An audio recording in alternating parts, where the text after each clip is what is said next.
রুদ্রপাত্তার রান্নাঘরে আজকে দেখানো হচ্ছে চিকেন চাপ। অবশ্যই আমার এক ভাইয়ের মানে সুদীপ ভাইয়ের আবদারে। তো তার জন্য আমি এখানে 1.5 কিলো চিকেন নিয়ে নিয়েছি। এইভাবে 6টা লেগ পিস নিয়ে নিয়েছি থাই সহ। তো এটা আমি ম্যারিনেট করব। কি কি দিয়ে ম্যারিনেট করব সেটা আমি আপনাদের বলে দিচ্ছি।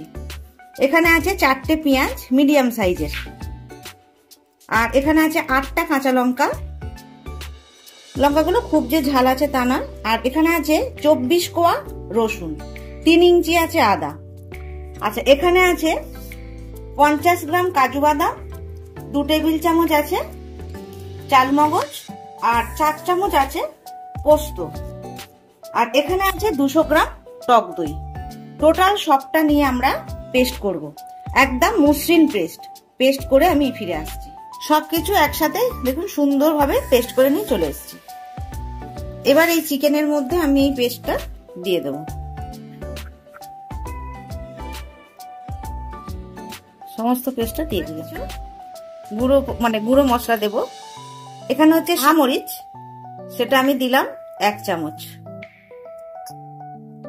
গোলমরিচের গুঁড়ো দেব 1 চামচ।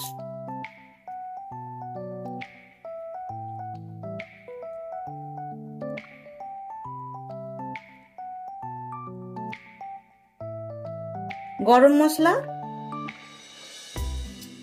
1 চামচ। এটা 1 চামচই আছে, তাই আমি আর মেপে দেখালাম না। কাশ্মীরি লঙ্কার গুঁড়ো, এটা 1.5 চামচ মতো আছে।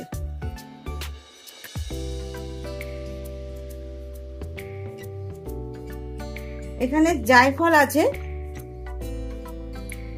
এই জায়ফলটা আমি গুঁড়ো করে এই চামচের 1/2 চামচ মতো দিয়ে দেব।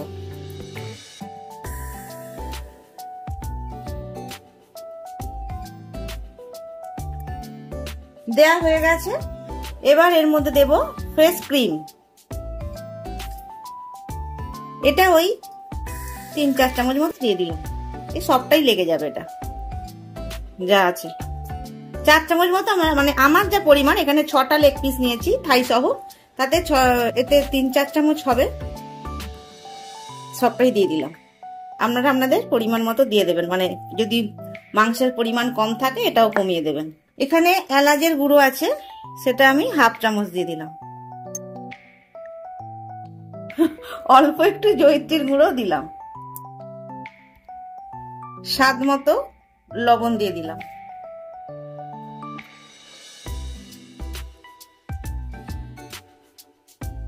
এবার এর মধ্যে আমি সাদা তেল দিয়ে দিলাম,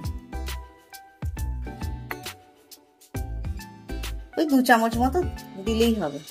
এবার সমস্ত কিছু খুব ভালোভাবে মেখে নেব। আর অবশ্যই কিন্তু মাংসের গায়ে কাট লাগিয়ে নেবেন, তাহলে এইভাবে এই যে কাটাগুলো দেখানো হয়নি, এইভাবে কাট লাগিয়ে নেবেন। বুঝতে পারছেন, চেরা আছে, এগুলো দোকান থেকেই করে দিয়েছে। আর যদি মনে হয় দোকান থেকে করতে ভুলে গেছে বা বলা হয়নি, আমরা ঘরে কিন্তু অবশ্যই এগুলো করে নেবেন, তাহলে এই মশলাটা খুব ভালোভাবে ঢুকবে। এই চিকেনটা আমি মেখে 3 থেকে 4 ঘন্টা রেস্টে রেখে দেবো, মানে এই ম্যারিনেট করে 3 থেকে 4 ঘন্টা আমি ফ্রিজের মধ্যে রেখে দেবো। যদি পরের দিন রান্না করতে চান তাহলে ওভারনাইট এটা ম্যারিনেট করে রেখে দেবেন, আর তাহলে রান্না করতেও সুবিধা হবে, আর অনেকক্ষণ মাখানোও থাকবে। আর যত বেশি মাখানো থাকবে তত রান্না করতে সময়টা কম লাগবে, আর মশলাটাও খুব ভালোভাবে ঢুকবে।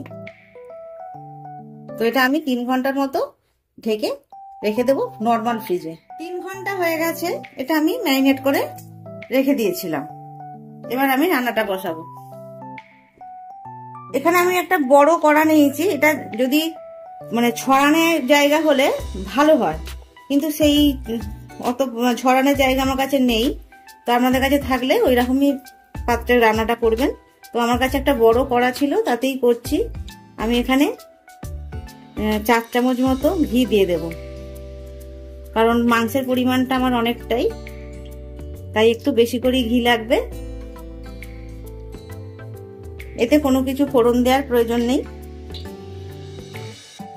4 চামচ ঘি দিয়েছি, আর এখানে সাদা তেল তার সঙ্গে আমি অ্যাড করব আরো 4 থেকে 5 চামচ।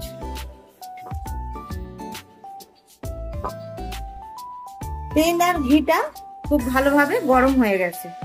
আর অবশ্যই কিন্তু ভালো করে ঘি তেল দুটোকেই গরম করতে হবে।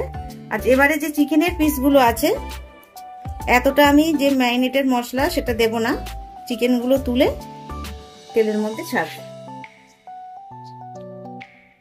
মশলাটা পরে দেব।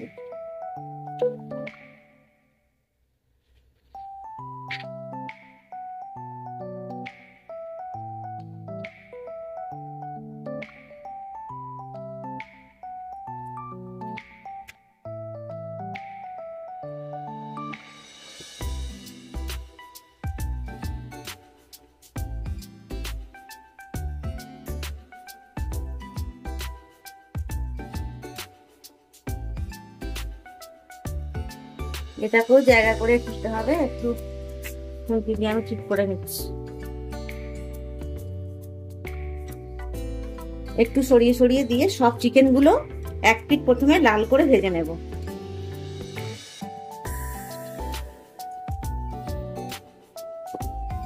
দেখুন সাইড করে করে একটু মোটামুটি জায়গা করে নিয়েছি। মাংসের পরিমাণটা একটু বড়, মানে বেশি, এবং পিসগুলো তো বড়, যার জন্য একটু অসুবিধা হচ্ছে। এবার চিকেন গুলো আমি এক পিঠ উল্টে দেব। এই দেখুন এক পিঠটা লাল লাল হয়ে এসছে, এবার এটা অপর পিঠ উল্টে দেব। সবগুলোই আমি উল্টে দেব। চিকেনটা ভাজা হয়ে গেছে দু পিঠই। এবার আমি এখানে যে গ্রেভিটা আছে, মানে যে ম্যারিনেটেড যে মশলাটা, সেটা আমি এই একটু এখানটা ফাঁক করে দিয়ে দেব। এই চিকেন চাপ কিন্তু খুব সহজ একটা রেসিপি, আর সময়ও খুব কম লাগে। খালি ম্যারিনেট করে যদি বেশিক্ষণ রাখা হয়, রান্না হতে বেশিক্ষণ লাগে না। আর দেখলেন তো সব উপকরণ একসাথে পেস্ট করে খালি মেখে নেওয়া, আর কিছু না।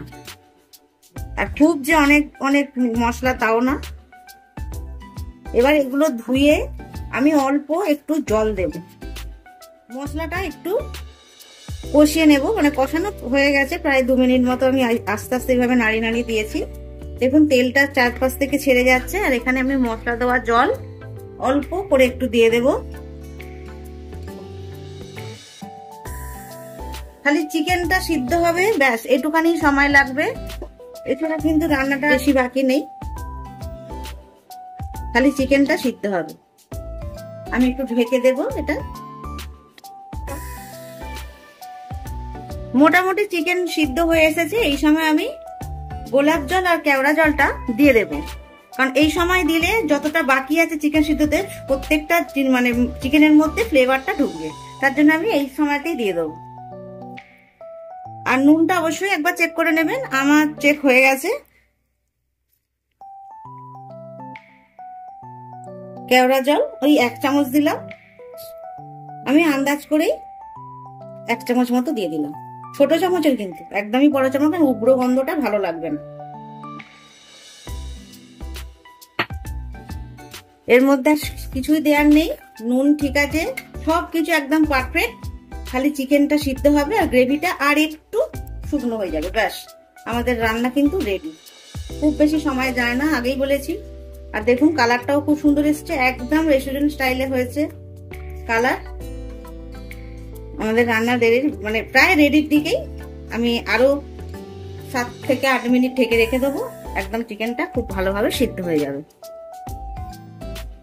বড় জিনিস ঢাকা দিচ্ছি না, কারণ ছোট জিনিস ঢাকা দিলে চিকেনটা খুব তাড়াতাড়ি সিদ্ধ হবে, কারণ ভাপটা তাহলে অল্পের মধ্যেই থাকবে। আর তা নাহলে এটা ছড়িয়ে যাবে ভাপটা, তাতে কি হবে চিকেনটা সিদ্ধতে দেরি হবে। আবার 7 মিনিট পর ফিরে আসছি। চিকেন চাপ অলমোস্ট ডান, একদম রেডি। খেতে অপূর্ব হয়েছে, এর ফ্লেভার সুন্দর। আর সিদ্ধটা কিন্তু খুব ধৈর্য সহকারে করতে হবে, গ্যাসের ফ্লেম লোতে রেখে চাপা দিয়ে করতে হবে। আর কতটা কি সিদ্ধ হয়েছে সেটা খাওয়ার সময় অবশ্যই আমাদের দেখানো হবে। আর কালারটা মানে কি বলবো, দারুণ এসছে।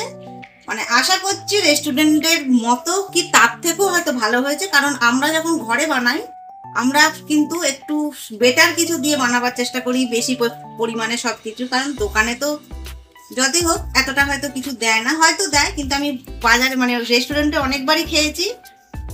কিছুদিন আগেই চিকেন চাপ কিনে এনেছিল উলবেরিয়া থেকে, একদমই খেতে ভালো নয়। সেই জন্যই আজকে সুদীপ ভাই বললো দিদি সেদিন খেয়ে হয়নি, তো আজকে তুমি বানাও, সেই জন্যই বানানো। আর এখানে রাইস হয়েছে। এই রেসিপিটা দেখানোর কথা ছিল কিন্তু দেখাতে পারলাম না, রুদ্রদা একটু কাজে বেরিয়ে গেছে, সেই জন্য আসতে আধ ঘন্টা লেট হবে। সেই জন্য এই রেসিপিটা আমি বানিয়ে নিয়েছি, কারণ শ্যুট করার মতো কেউ ছিল না। চিকেন চাপ রেডি হয়ে গেছে, গ্যাস অফ করে দিলাম। তৈরি হয়ে গেল চিকেন চাপ। এই রেসিপি যদি আপনাদের ভালো লাগে অবশ্যই বানিয়ে খাবেন। কেমন হচ্ছে কমেন্টস করে জানাবেন, লাইক করবেন, অবশেষে বলি আমার এই চ্যানেলটা সাবস্ক্রাইব করবেন। চিকেন চাপ দিয়ে আজকে এগ ফ্রাইড রাইস বানিয়েছি ভাইয়েরই আবদারে। তো সেটা আপনাদের বললাম যে এই রেসিপিটা দেখানো ইচ্ছে ছিল কিন্তু দেখানো হলো না।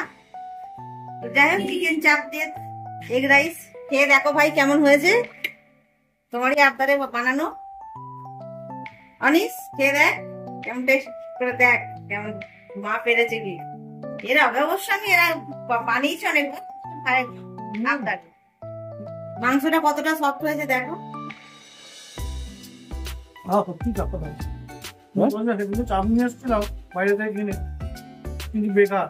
বললাম না খাওয়া যাবে না। কাজ আপনার খেয়েছিস কোথায়? খেয়েছিস তো না? কি বলছি এটা না, এখানে কোনো মিথ্যে কথা হয় না, ঢপবাজি কারবার চলে না। যতই ঢপ শিল্প চপ শিল্প থাকুক, কিন্তু এখানে যেটা কম হবে সেটা অবশ্যই আপনাদের ঠিক তো ফাটাফাটি হয়েছে। অনেক কি বলছিস? কেউ প্রশ্ন করে না তোকে, আমি প্রশ্ন করছি। এগে কেন বানাবো, এর আগে ও দুবার খেয়েছে, আমি তো ঘরে বানিয়েছি। আর এটা অনেক আগেই এই রেসিপি তোমায় বলেছি, আমার ছোটদা শেখানো। আমার তখন বিয়ে হয়নি, তার আগে আমার ছোটদার হাতে এটা শেখানো এই রেসিপি। থ্যাংক ইউ ভাই। এটা আমার ভাগে রয়েছে। তাহলে তো আজকে এই পর্যন্ত, অন্য রেসিপি নিয়ে অন্য একদিন আসবো। আজকের মতো টাটা।